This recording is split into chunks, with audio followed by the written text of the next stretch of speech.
उम्मीद करता हूँ आप तमाम लोग खैरियत से होंगे। नाज़रीन, आज लिस्टें लगनी थी कागज़ात नामज़दगी जिनके मंज़ूर हुए और जिनके रिजेक्ट हुए हैं, पूरे पाकिस्तान से वो लिस्टें लग रही हैं और वो लिस्टों के बारे में थोड़ी-सी बात करते हैं। कितने बड़े-बड़े बुर्ज उल्टा दिए गए हैं इलेक्शन से पहले ही और किस तरह आम मोहरों के भी कागज़ात नामज़दगी किस तरह मंज़ूर हुए हैं और कितने बड़े-बड़े सियासी बुर्ज उल्टा दिए गए हैं। उससे पहले बात करते हैं आज शेखुपुरा के रीजन के अंदर शहबाज शरीफ साहब का मुस्लिम लीग नून का एक जलसा था और उस जलसे के ऊपर थोड़ी-सी मैं आपके सामने गुज़ारिशात रख देता हूँ। एक तो जलसा जब स्टार्ट हुआ है सबसे पहले, कि बहुत ज़्यादा क्राउड जो लोग कवर करने गए हुए थे, हमारे दोस्त वहाँ से भी जिनसे भी बात हुई है इस ब्लॉग से पहले, बहुत ज़्यादा लोग वहाँ पर नहीं थे, कोई बहुत बड़ी जलसागाह नहीं थी। सेकेंडली पुलिस ही पुलिस थी और थर्डली वहाँ पर जो सबसे बदकिस्मती की बात ये है कि वहाँ पर जो सहाफ़ी गए हुए थे, डिजिटल मीडिया के स्पेशली लोग गए हुए थे, उनके साथ बहुत बदतमीज़ी वहाँ पर की गई है। प्रॉब्लम ये कि डिजिटल मीडिया को आप कंट्रोल तो कर नहीं सकते, ना आप किसी को ये कह सकते हो कि आपके इश्तिहार बंद कर दिए जाएँगे कि जब कल नूं साडी गवर्नमेंट आनी है तुहानूं वेख लांगे। डिजिटल तो डिजिटल है, डिजिटल तो रॉ फुटेज भी दिखाएगा, डिजिटल तो ये भी दिखाएगा कि कौन कितने पैसे लेकर आया हुआ था, डिजिटल तो ये भी दिखाएगा कौन बिरयानी के लिए आया हुआ था, डिजिटल तो ये भी दिखाएगा कि वोटर कोई पाकिस्तान तहरीक-ए-इंसाफ का है और वो किसी यार दोस्त के साथ चल के तमाशा देखने कि कितने लोग आए हुए थे शहबाज शरीफ के जलसे में, वो भी चला जाएगा वहाँ पर। जलसे के अंदर स्पीच आपने भी सुन ली होगी, अगर नहीं सुनी तो मैं बता देता हूँ कि स्पीच के अंदर कुछ भी एज़ सच नया नहीं था, क्योंकि मेगा डेवलपमेंट या कह लीजिए मंशूर या फर्दर प्लान नहीं था कि आगे फर्दर चल के करना क्या है मुस्लिम लीग नून ने।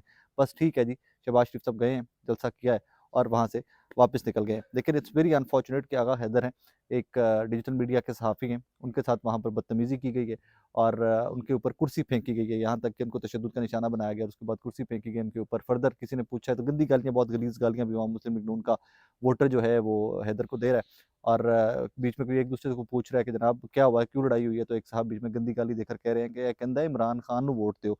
Is it even possible? मुझे समझ नहीं आती कि कौन लोग हैं जो इस तरह का प्रोपेगेंडा भी कर रहे होते हैं। इज़ इट इवन पॉसिबल कि आप मुस्लिम लीग नून के जलसे के अंदर जाकर एक सहाफ़ी उसकी बायसनेस हो सकती है, उसका एक अपना व्यू पॉइंट हो सकता है स्ट्रॉन्ग, उसका कोई सवाल आपको नापसंद हो सकता है। लेकिन ये मुमकिन नहीं है कि नून लीग के जलसे के अंदर जाकर एक सहाफ़ी या कोई डिजिटल मीडिया का हमारा जर्नलिस्ट जो है, वो जाकर ये कह दे कि जनाब आप इमरान खान को वोट दीजिए या इमरान खान के जलसे में, तहरीक-ए-इंसाफ के जलसे में जाकर कोई भी सहाफ़ी जाकर लोगों को ये तबलीग करता फिरे कि आप नून लीग को वोट दीजिए। इट्स प्रोपेगेंडा, नहीं होना चाहिए था, गलत हुआ है और बदकिस्मती की बात ये है कि ये पुलिस वाले चारों तरफ खड़े हुए हैं और सामने हैदर के ऊपर हमला हुआ है। उसके ऊपर अटैक हुआ और पुलिस वाले वहाँ खड़े होकर तमाशा देख रहे थे। हालाँकि जो लॉ एनफोर्समेंट एजेंसीज़ हैं, उनको तो सबसे पहले सहाफ़ियों को तहफ़्फ़ुज़ फराहम करना उनकी ड्यूटी है, उनकी जॉब है, बट देयर वाज़ नोबडी। उल्टा लोग वो देखकर हँस रहे थे। मैं कोशिश करता हूँ कि फुटेज भी मैं आपको साथ लगाकर दिखा दूँ। अब आ जाइए लेवल प्लेइंग फील्ड के ऊपर, अब आ जाइए कमाल के होते इलेक्शन के ऊपर। ज़ाती तौर के ऊपर जो मैं सारी तफ़सीलात रखूँगा आपके सामने कि जिन-जिन के कागज़ात नामज़दगी मुस्तरद हुए हैं, तो उसके बाद फर्दर आई थिंक इलेक्शन की ज़रूरत ही नहीं है एज़ सच। इलेक्शन का रिज़ल्ट तो आ चुका हुआ कि जब वहाँ पर कोई उम्मीदवार ही नहीं है, जब कोई मद्दे-मुक़ाबिल ही नहीं है, तो इलेक्शन, वोट, प्रोसेस, पोलिंग, अरबों-खरबों रुपया इस मुल्क का लगाना, इस कौम का लगाना वैसे ही बेवकूफ़ी है। तो इसके ऊपर इलेक्शन कमीशन को स्ट्रेट अप एक नोटिफ़ाई कर देना चाहिए, एक ख़त लिख देना चाहिए कि जनाब हमारी तरफ से वज़ीर-ए-आज़म पाकिस्तान जो हैं वो नवाज़ शरीफ साहब हैं, बाकी सारे टकोसले हैं, बाकी सारे ड्रामे हैं, बाकी सारी जमहूरियत ड्रामा है और आज जिस तरह लोगों के कागज़ात नामज़दगी मुस्तरद हुए हैं, उस पे पीपल्स पार्टी समेत जमहूर पसंद जमातें जो कहती हैं कि जमहूरियत की चैंपियन हैं, उन तमाम सियासी जमातों को बहुत-बहुत मुबारक देनी चाहिए हम तमाम लोगों को मिलकर कि उन लोगों की छत्र छाया में, उन लोगों के पॉलिटिकल प्रोसेस का हिस्सा होते हुए, उन लोगों की उस लेवल प्लेइंग फील्ड के अंदर एक सियासी जमात को इस हद तक कॉर्नर कर दिया गया है कि उसमें से किसी एक बंदे के, जहाँ से खबर आ रही है, किसी एक भी बंदे के, तहरीक-ए-इंसाफ के उम्मीदवार के कागज़ात नामज़दगी मंज़ूर नहीं हुए। कुछ बड़े-बड़े नाम जो हैं, वो इलेक्शन से पहले ही जिनको रेस से आउट कर दिया गया है, वो मैं आपके सामने रखता जाता हूँ।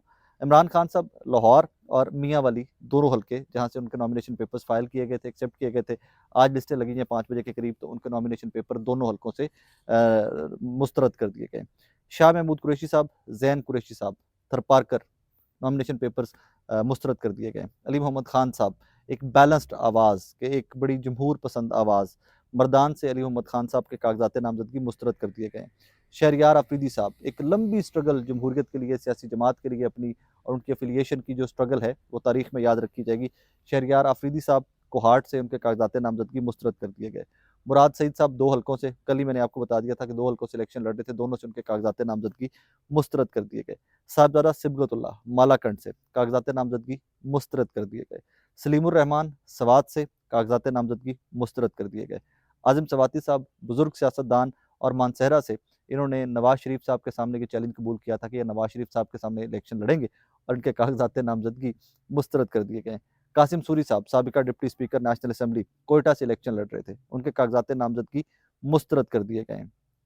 PP90 दरिया खान भक्कर इमरान खान के कज़न ज़फ़ारुल्लाह न्याज़ी रफ़ीक खान न्याज़ी के कागजात नामजदगी मुस्तरद कर दिए गए। NA72 पसरूर सियालकोट चौधरी गुलाम अब्बास एहसन अब्बास एडवोकेट के कागजात नामजदगी मुस्तरद कर दिए गए। NA189 रुझान राजनपुर जाहिद मज़ारी साहब शेर मोहम्मद मज़ारी साहब बाप बेटा दोनों के कागजात नामजदगी मुस्तरद कर दिए गए और ये चचा हैं दोस्त मोहम्मद मज़ारी के, रियाज खान मज़ारी साहब के भाई हैं और दोस्त मोहम्मद मज़ारी साहब ऑब्वियसली अब जा चुके हैं, PMLN का हिस्सा बन चुके हुए हैं। चीचा वतनी साहिवाल चलते हैं। PP202 तहरीक इंसाफ के मेजर रिटायर्ड गुलाम सरवर चीमा आदिल सईद गुजर के कागजात नामजदगी मुस्तरद। PP203 राय हसन नवाज राय मुर्तज़ा इकबाल राय मोहम्मद इकबाल के कागजात नामजदगी मुस्तरद। खैबर पख्तूनख्वा का सफ़र करते हैं। NA19 सवाबी असद कैसर के कागजात नामजदगी मुस्तरद। NA20 सवाबी शाराम तरकई के कागजात नामजदगी मुस्तरद। NA35 कोहाट शहरियार खान अफरीदी के कागजात नामजदगी मुस्तरद। NA38 करक शाहिद खटक इनायतुल्लाह खटक के कागजात नामजदगी मुस्तरद।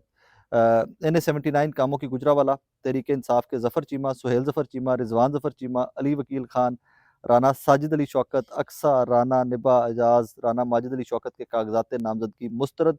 ये कुछ नाम हैं जो मैं आपके सामने रख रहा हूँ और ये लिस्ट अभी चलती जा रही है। इस लिस्ट में नाम ऐड होते जा रहे हैं, जैसे जैसे ऐड होते जाएंगे फर्दर भी मैं आपको अपडेट करता जाऊँगा। इन सारे मामलात के बाद कौन सा इलेक्शन कैसा इलेक्शन, मुझे तो कुछ इलेक्शन के हालात वाक़यात नज़र नहीं आ रहे।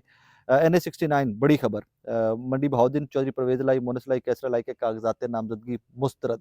इन कागजात को सबमिट करवाने जमा करवाने के पीछे क्या स्ट्रगल थी, कितनी फोर्स इस्तेमाल की गई, किस तरह कागजात नामजदगी छीने गए, किस तरह पुलिस को इस्तेमाल किया गया, कैसे पुलिस वालों ने मास्क पहनकर खवातीन के ऊपर अटैक किए कागजात नामजदगी छीनने के लिए। और उसके बाद अगर जहाँ पर फिर भी लोग डटे रहे और फिर भी कागजात नामजदगी जमा करवाने में कामयाब हो गए, वहाँ पर उस एंड में आकर कागजात नामजदगी उनके मुस्तरद कर दिए गए। यहाँ पर कहानी बड़ी सादी सी है। लोग बार बार कहते हैं जी कि माजी में भी तो ये हुआ था। माजी की कोई एक तारीख उठाकर बता दीजिए कि किसी सियासी जमात के साथ इस तरह का जब्र किया गया हो। ये जमहूरी इलेक्शन नहीं है, ये फ्री एंड फेयर इलेक्शन नहीं है, ये जब्र का इलेक्शन है। और ये जब्र का इलेक्शन भी सिर्फ एक चीज़ का है कि हमने तुम्हें लड़ने भी नहीं देना, हमने तुम्हें इस रेस में भी नहीं आने देना। और फिर भी खुशकिस्मती और बदकिस्मती इस मुल्क की देखिए कि फिर भी हम अपने आप को जमहूर पसंद कहते हैं। हम कहते हैं कि इस मुल्क में तो जमहूरियत है। देखिए जी फ्री एंड फेयर इलेक्शन हो रहे हैं, आए दिन आपके केयर टेकर प्राइम मिनिस्टर साहब टीवी पे आएंगे और आपको बता देंगे कि ये सब बकवास है, तहरीक इंसाफ जो है ना ये झूठ बोल रहे हैं। जो सारी फुटेजेस बनी हुई हैं, जो सारे वीडियोस बनी हुई हैं, जो सारे एविडेंस ऑन रिकॉर्ड हैं, वो उनके सामने भी आप रखकर बात करेंगे तो वो फिर भी कहेंगे कि ठीक है कोई एक आधा वाकया हो गया होगा, लेकिन वज़ीर-ए-आज़म काकड़ साहब ये वाक़यात पूरे पाकिस्तान से रिपोर्ट हुए हैं, ये नेशन वाइड रिपोर्ट हुए हैं। कोई एक बंदा ऐसा नहीं बचा कि जिसके कागज़ात नामज़दगी मंज़ूर हो गए हों और हम कहें कि जी ये फ्री एंड फेयर इलेक्शन है और इसमें जाकर टफ टाइम देगी तहरीक इंसाफ नून लीग को और नून लीग टफ टाइम देगी तहरीक इंसाफ को। कोई टफ टाइम नहीं है। लेकिन यहाँ पर फिर भी हौसले की दाद दीजिए तहरीक इंसाफ को कि इस जब्र के इलेक्शन में, इस बदतरीन फस्तायत के इलेक्शन में भी वो लोग एक स्टैंड लेके खड़े हैं। वो कहते हैं कि जनाब हम फिर भी फर्दर भी इलेक्शन लड़ेंगे, हमारे कारकुन जो जिनके कागजात नामजदगी जमा करवाए गए हैं उनको टिकट दिया जाएगा, वो फिर भी इलेक्शन लड़ेंगे। एंड में एक बात लिख लीजिए कि जिस हल्के से किसी कारकुन को भी तहरीक इंसाफ ने टिकट दे दिया, वहां पर नून लीग का इलेक्शन जितना काइंड ऑफ इम्पॉसिबल हो जाएगा। लेकिन यहाँ पर सवाल का निशान में जाते जाते यह सवाल आप तमाम लोग के लिए छोड़ के जा रहा हूँ कि इस किस्म के इलेक्शन से क्या डेमोक्रेसी है या इस्लामी जमहूरिया पाकिस्तान का जो एक नाम आप लिखते हैं, क्या ये इस्लामी जमहूरिया पाकिस्तान वाकई जमहूरिया है? यहाँ पे अवाम की, जमहूर की, वोटर की और जमहूर पसंद वोटर की क्या वक़्त है? क्या जो नो वोट का नारा लेकर मुस्लिम लीग नून एक दफ़ा निकली थी, वोट को इज़्ज़त दो, क्या ये वोट को इज़्ज़त आज मिल गई है? अपना बहुत सारा ख्याल रखिएगा, दुआ में याद रखिएगा। अल्लाह हाफ़िज़।